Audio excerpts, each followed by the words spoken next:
नमस्कार प्रिय दोस्तों, सिद्धू विनर क्लासेस के यूट्यूब प्लेटफॉर्म में आपका हार्दिक स्वागत है।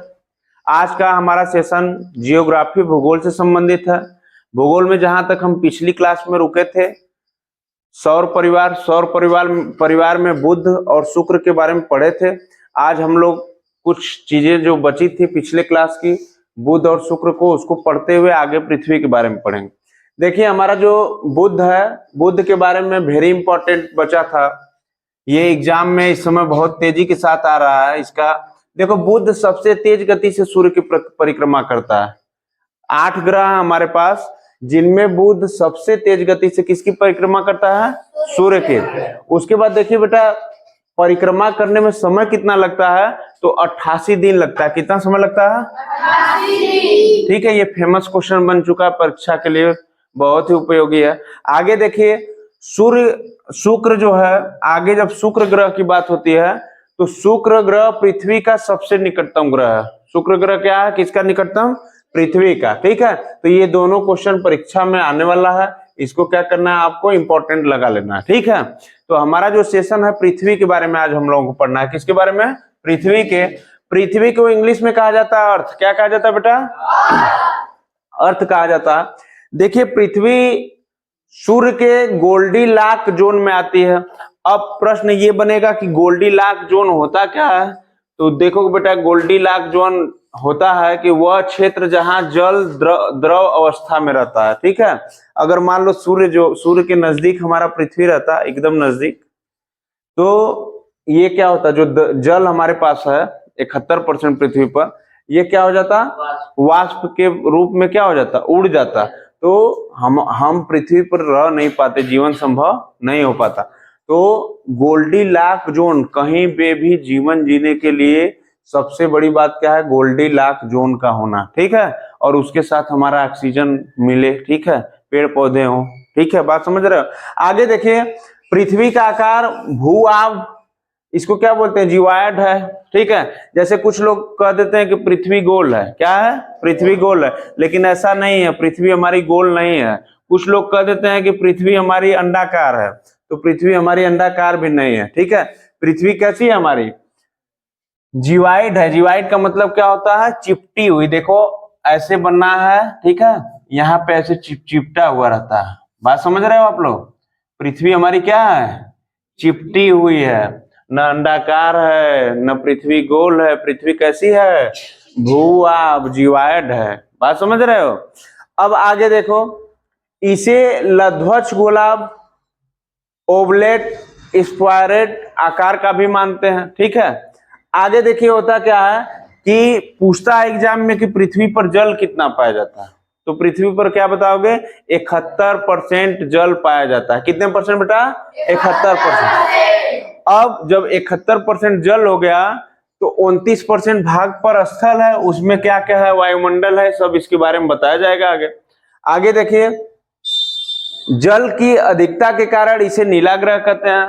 पूछता है एग्जाम में बेटा कि पृथ्वी को नीला ग्रह क्यों कहा जाता है? तो बताओगे कि पृथ्वी में जल सबसे अधिक पाया जाता है, 71%। ठीक है, इसलिए इसे नीला ग्रह कहा जाता है।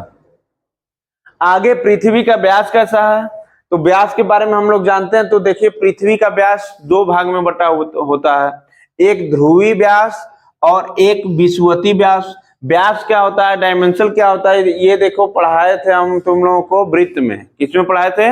वृत्त में। तो इसमें क्या है जानना कि ध्रुवी व्यास जो पृथ्वी का होता है, ये 12,714 किलोमीटर होता है। कितने किलोमीटर बेटा? 12,714 किलोमीटर। और पूछ देगा एग्जाम में कि विषुवती व्यास कितना है? तो बताओगे 12,756 किलोमीटर। ठीक है, इन दोनों में अंतर है बेटा। एग्जाम के लिए बहुत ही उपयोगी है। ठीक है, आप लोग पढ़ रहे हो तो ये मत समझो कि केवल कक्षा तक ही सीमित रहना है, आगे एग्जाम के लिए आपकी तैयारी हो रही है। ठीक है, आगे देखिए, पृथ्वी की परिधि। पृथ्वी की परिधि, तो पृथ्वी की परिधि 2 भागों में बटी हुई है। ध्रुवी परिधि, कौन सी बेटा? ध्रुवी परिधि। और एक क्या है? विषुवती परिधि। ठीक है, व्यास भी बटा था हमारा ध्रुवी, विषुवती, और परिधि भी बटी है ध्रुवी, विषुवती। देखिए, जब ध्रुवी परिधि की बात होगी तो हमारा कितना है? 40,008 किलोमीटर।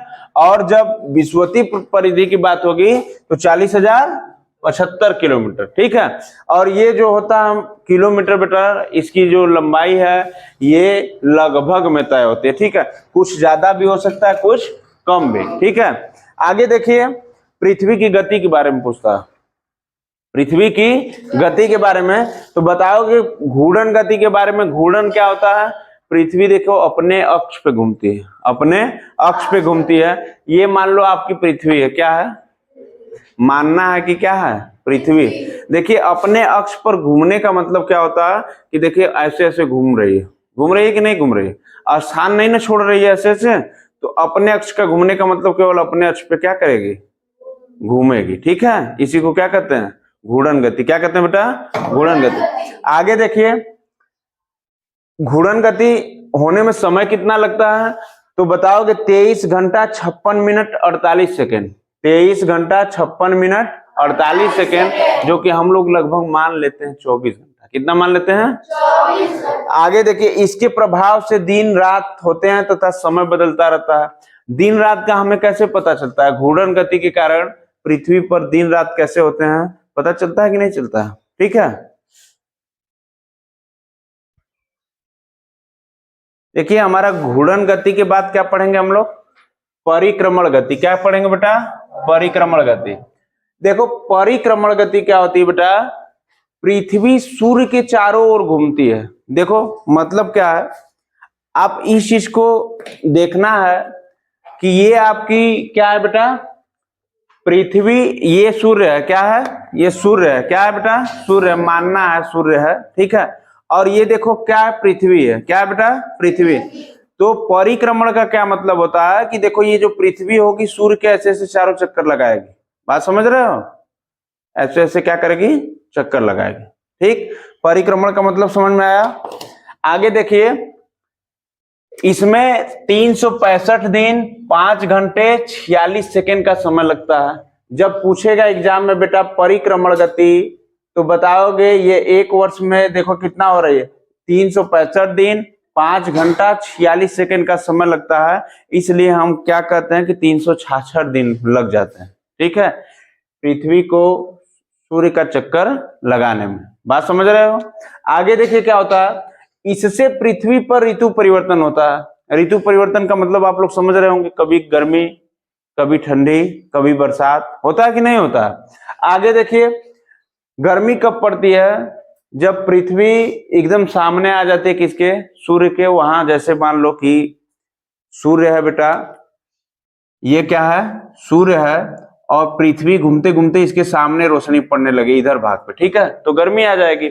और जब ये राउंड हो जा रही है, इधर पड़ रहा है प्रकाश, दूसरी तरफ गर्मी पड़ेगी, इधर क्या पड़ेगी? ठंडी पड़ेगी। बात समझ रहे हो? आगे देखते हैं इस चीज को कि पृथ्वी का एक उपग्रह चंद्रमा है। बहुत हाईलाइट क्वेश्चन है एग्जाम के लिए। पूछेगा कि पृथ्वी का उपग्रह कितने हैं, तो बताओगे 1। क्या बताओगे? 1। और कौन सा है बेटा? चंद्रमा। कौन सा है?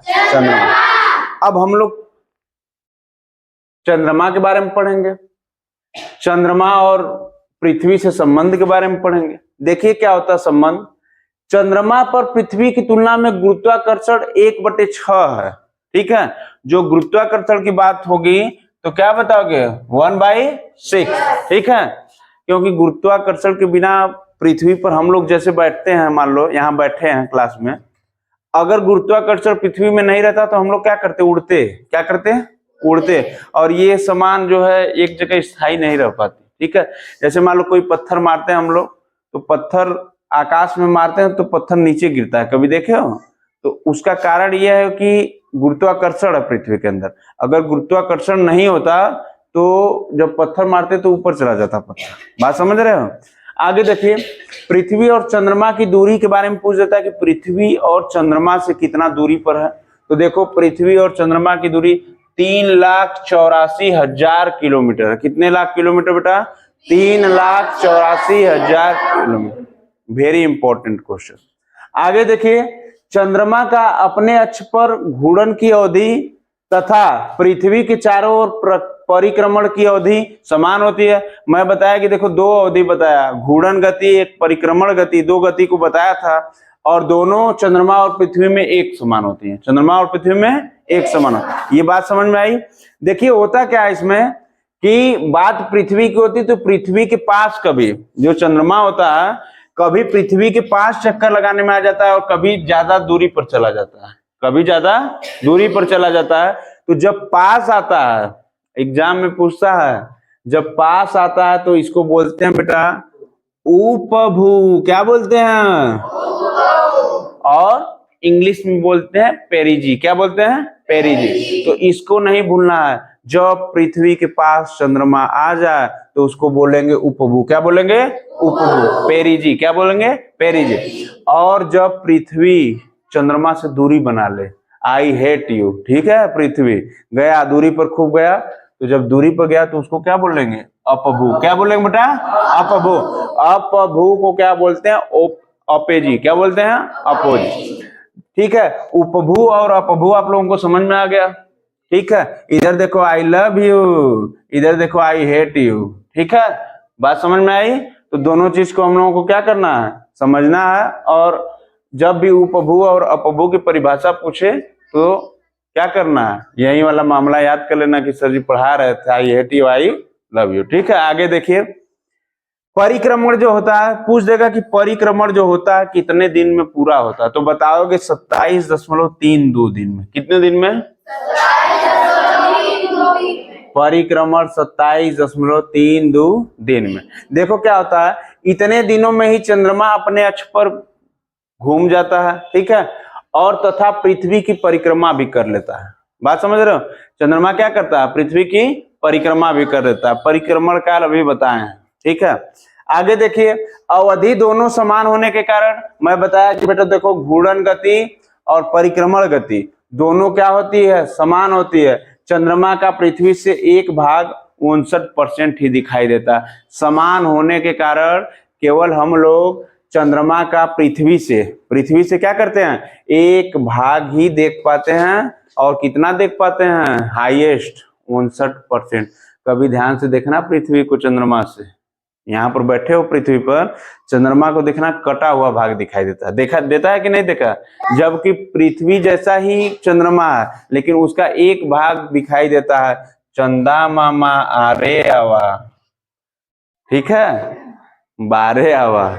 आगे देखिए, सूर्य और पृथ्वी का संबंध अब लोग पढ़ेंगे। चंद्रमा का संबंध खत्म हो चुका, अब संबंध बनाएंगे हम लोग सूर्य और पृथ्वी से। किससे बनाएंगे बेटा?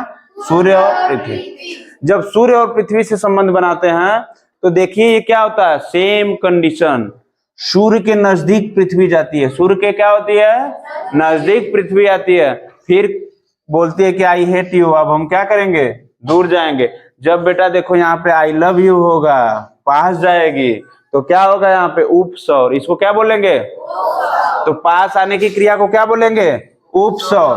और भू नीच बोलते हैं, और इंग्लिश में बोलते हैं पेरीहेलियन। क्या बोलते हैं? पेरीहेलियन। तो बताओगे जब पृथ्विया सूर्य के क्या है? नजदीक आए, तो इसको क्या बोलेंगे? उपसौर। क्या बोलेंगे? और जब बोले कि आई हेट यू, मैं दूर जा रही हूँ, तो ये जब दूर चली गई तो इसको क्या बोलेंगे? उपसौर। क्या बोलेंगे? अपसौर। इसको क्या बोलते हैं? भू उच्च। क्या बोलते हैं? भू उच्च। और इंग्लिश में क्या बोलते हैं? अफेलियन। क्या बोलते हैं? तो इसका अपसौर की परिभाषा पता चला। जब ये बेचारी गुस्सा हो गई, आई हेट यू हो गई, तो इसको क्या किया? दूर कर दिया। क्या किया? दूर कर दिया। तो इसको क्या बोलेंगे? अपसौर। इसको क्या बोलेंगे? जब आई लव यू नजदीक आ गया तो इसको क्या बोलेंगे? उपसौर। क्या बोलेंगे बेटा? उपसौर। और इसका अंग्रेजी भी ध्यान रखना, कभी कभी इंग्लिश से पूछ देता है, लोग कंफ्यूज हो जाते हैं। ठीक है, एग्जाम में। आगे देखे, ये जब नजदीक आते हैं तो ये कब नजदीक आते हैं? तो 3 जनवरी को क्या आते हैं? पृथ्वी और सूर्य 3 जनवरी को क्या आते हैं? नजदीक होता है, मतलब सबसे नजदीक आ जाते हैं। मिलन नहीं होगा। जिस दिन मिलन हो गया उस दिन तो नष्ट हो जाएगी पृथ्वी। पृथ्वी क्या होगी? नष्ट हो जाएगी, क्योंकि बहुत दूरी पर है पृथ्वी सूर्य से बेटा। फिर भी जो सबसे नजदीक आती है, ठीक है, तो नजदीक जब आती है, सबसे नजदीक कब आती है? 3 जनवरी। और अपसौर में यह स्थिति 4 जुलाई को होती है। कब होती है? 4 जुलाई को। ठीक है।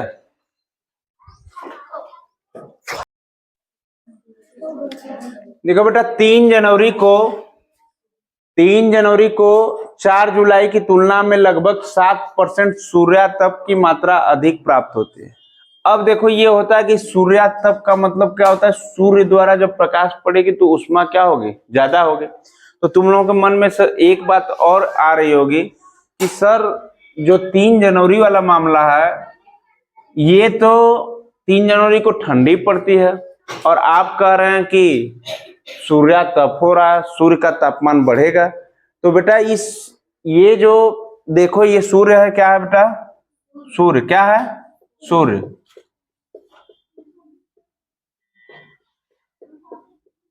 है।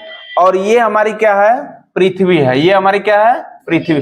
देखो जब सूर्य का प्रकाश पूर्ण रूप से पृथ्वी के सामने पड़ता है, ठीक है, जिधर बेटा पड़ता है तापमान उधर पृथ्वी क्या होती है, गर्म हो जाती है। पृथ्वी क्या होती है, गर्म हो जाती है। लेकिन अगर इधर पड़ेगा तापमान बेटा ना तो पृथ्वी गर्म नहीं होगी। बात समझ रहे हो, कुछ तापमान तो यहां तक भी जाएगा तो पृथ्वी गर्म नहीं होगी। तो ये कंफ्यूजन में नहीं रहना। 3 जनवरी को जो होता है हमारा सूर्यातप होता है और 4 जुलाई की तुलना में लगभग 7% सूर्यातप होता है। तो 4 जुलाई को देखोगे तो हल्का सा मौसम क्या होता है, थोड़ा डाउन रहता है। क्या होता है, डाउन। गर्मी अधिक पड़ती है जून जुलाई में, लेकिन 4 जुलाई को देखोगे थोड़ा सा क्या होगा, 3 जनवरी की अपेक्षा क्या होगा, डाउन होगा। ठीक है। Thanks for watching my class.